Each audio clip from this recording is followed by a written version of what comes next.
Сакаш гума за джвакање? Кај него одам 2 пати годишно. Тој ми е адвокат и специјалист за банкноти.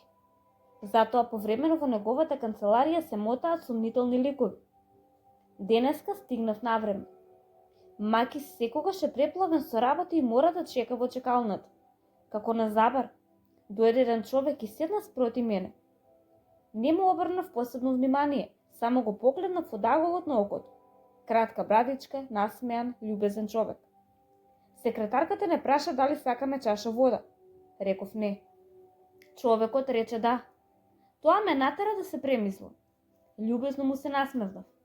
Тој ми возврати на насмевката. Мразот беше скршен.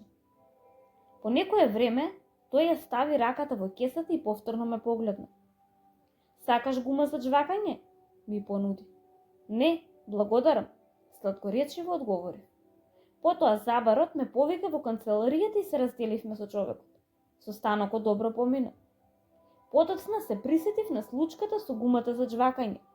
Тоа ми го разубави денот, како зрак светлина низ облак.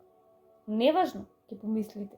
Споделувањето секогаш е важно, секогаш е волшебно. Тоа е љубовта покажана на дело. Тоа е исцелително, најмногу за оној кој споделува. Не е важно што споделувате, дали тоа е автомобил или книга, радоста е иста. Или споделувате или не, или е црно или е бело, или знаете како да играте или не знаете. Добрата работа е дека можете да научите за секој даден момент, а штом научите, тогаш не можете поинаку да го живеете животот. Ке станете зависни. Нема да дознаете како ќе се одвива денот, неделата и на крај животот ако не велите благодарам, ако не застанувате пред пешакот, ако не му се насмевнувате на тугинецот. Што прави човекот е негова или нејзина работа. Вие држите се до вашата. Тоа што ќе го стекнете е волшебно, ќе ви се смени животот и одеднаш ќе го имате тоа што од секогаш сте го посакувале.